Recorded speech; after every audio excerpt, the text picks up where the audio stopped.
Hello everyone, welcome back to my YouTube channel. I hope आप सभी अच्छे होंगे। जैसा कि आपको पता है कि मैंने फर्स्ट पेपर की कुछ वीडियो बनाई थी, उसमें मोस्ट इंपॉर्टेंट मैंने क्वेश्चन लिए थे और सारे क्वेश्चन में से कुछ क्वेश्चन मेरे आए हुए भी हैं। कुछ स्टूडेंट ने कमेंट किया, मैम आपने जो भी क्वेश्चन बताए थे वो हमको पेपर में देखने को मिले हैं, काफ़ी हेल्पफुल रहे मेरे क्वेश्चन।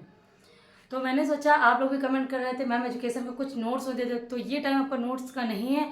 मैंने उसी से कुछ क्वेश्चन मैंने बनाए हुए हैं और मोस्ट इम्पॉर्टेंट क्वेश्चन है जो एग्जाम की दृष्टि से बहुत ही इंपॉर्टेंट है और आने के उनके चांसेस भी हैं।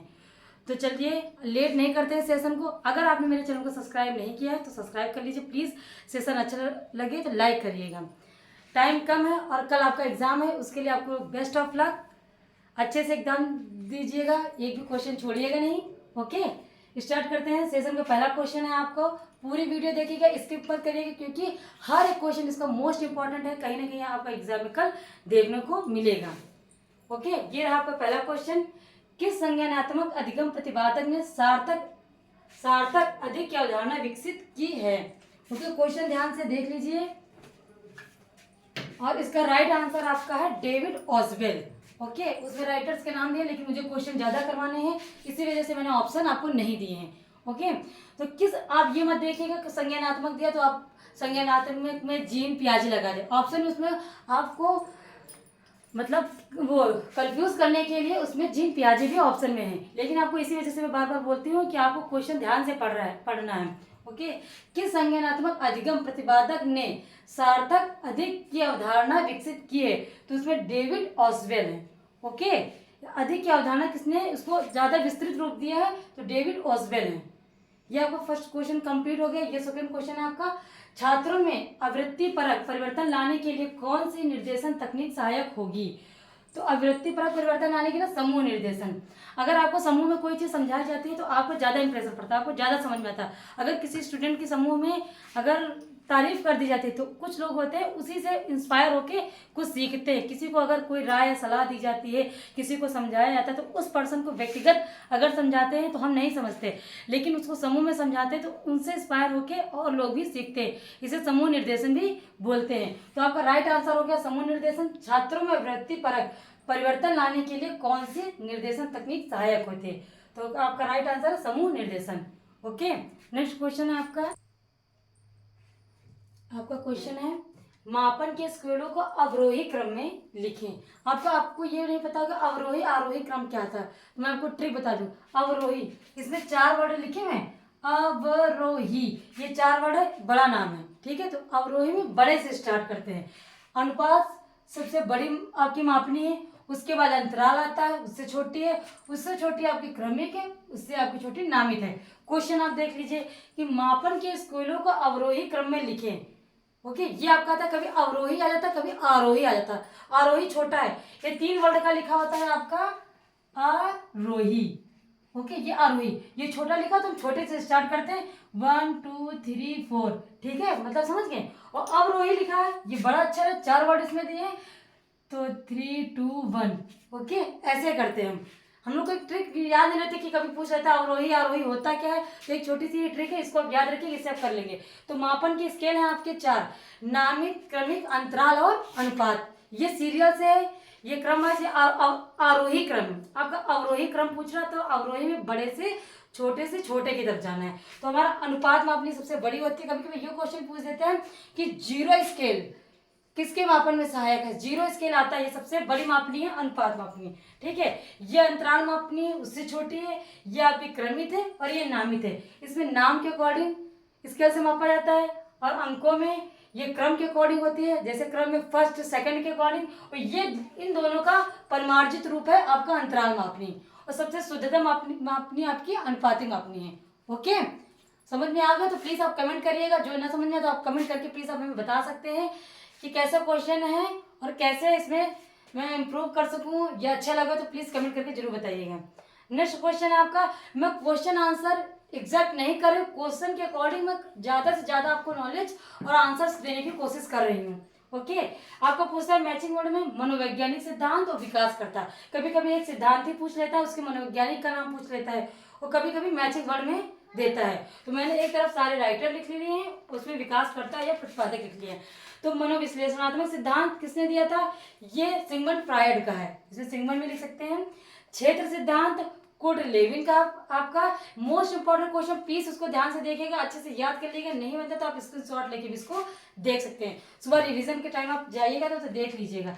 चिन्ह अधिगम सिद्धांत आपका टॉलमैन का है। चिन्ह अधिगम आता है, कभी कभी स्थान अधिगम आता है, आप इसको स्थान अधिगम भी कर सकते हैं। स्थान अधिगम, ये चूहे की स्टोरी है जो चिन्ह बनाकर अपना रास्ता पता करता था। और विशेषक शीलगुण या शीलगुण ही आपका आता है, तो ये आलपोर्ट साहब ने दी थी 1937 में। ओके, शीलगुण सिद्धांत आलपोर्ट का है। चिन्ह अधिगम या स्थान अधिगम आपका टॉलमैन का है। क्षेत्र सिद्धांत कुर्ट लेविन का आपका, और मनोविश्लेषणात्मक सिद्धांत आपका सिगमंड फ्रायड जी का है। ओके, नेक्स्ट क्वेश्चन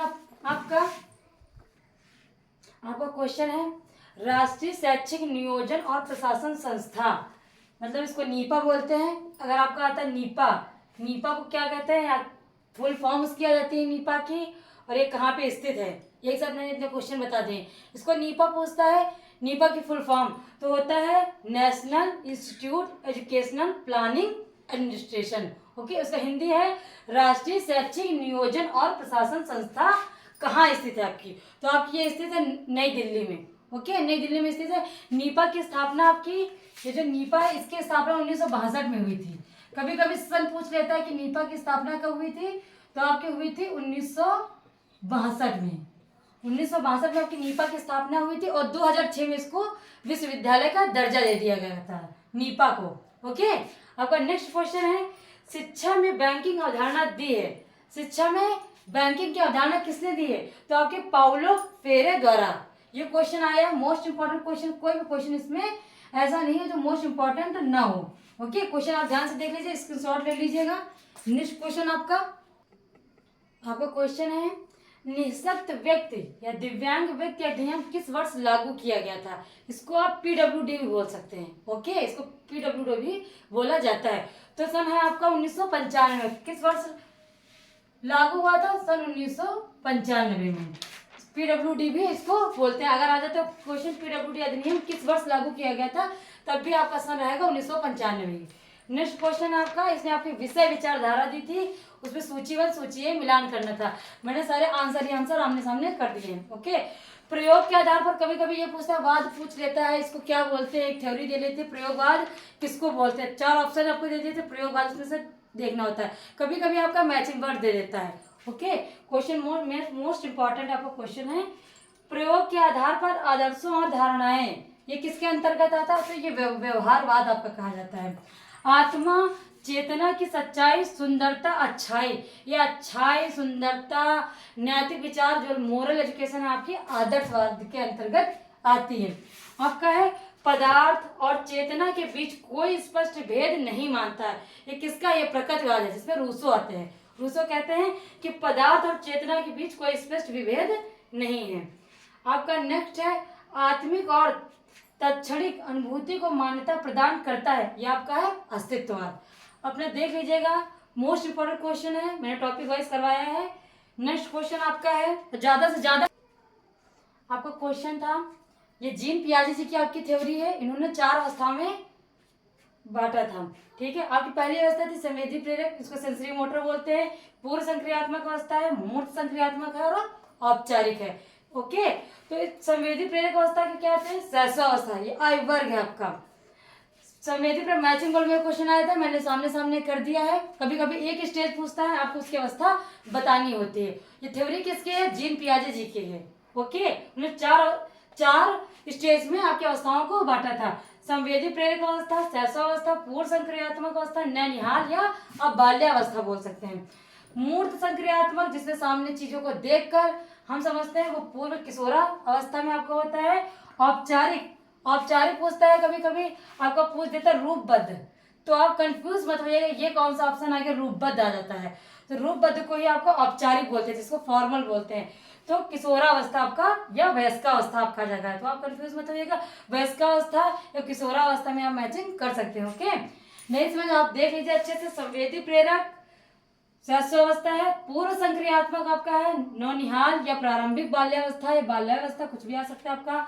मूर्त संक्रियात्मक अवस्था है आपके पूर्व किशोरावस्था, औपचारिक या रूपबद्ध संक्रियात्मक अवस्था है आपका किशोरावस्था या वयस्कावस्था। नेक्स्ट क्वेश्चन आपका है, आपका क्वेश्चन है, जो नहीं कहा गया है वह कह गए कि तुलना में अधिक सार्थक हो सकता है।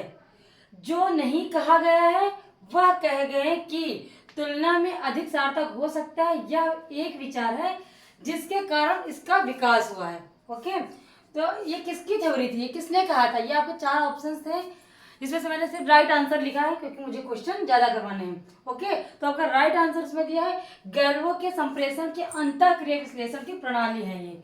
ओके, जिसमें कहा गया है कि जो नहीं कहा गया है वह कहे गए कि तुलना में अधिक सार्थक हो सकता है। क्वेश्चन आंसर ध्यान से देख लीजिए। आपका नेक्स्ट क्वेश्चन है, ये पूछता है कि शिक्षा बिना बोझ के किस रिपोर्ट में कहा गया है कि शिक्षा बिना बोझ के। तो ये आपका कहा गया है यशपाल समिति में, जो 1992 में प्रस्तावित किया गया था। इसमें था कि कापी किताबें ज़्यादा से ज़्यादा बच्चों पे बर्डन आ जाता था, बुक्स कम की जाए और अच्छा व्यवसायिक तौर पे पढ़ाया जाए। तो शिक्षा बिना बोझ के यशपाल समिति के में कहा गया था, ये आई थी 1992 में। आपका किसी भी तरह का क्वेश्चन जैसे भी घुमाए, लेकिन कंटेंट आपको पता होना चाहिए इसमें क्या पूछ रहा है, क्या कह रहा है। क्वेश्चन चाहे जितना बड़ा उससे मत डरिएगा कि क्वेश्चन हमारा क्या कह रहा है, ये मतलब रखिएगा कि क्या वो पूछ रहा है, क्या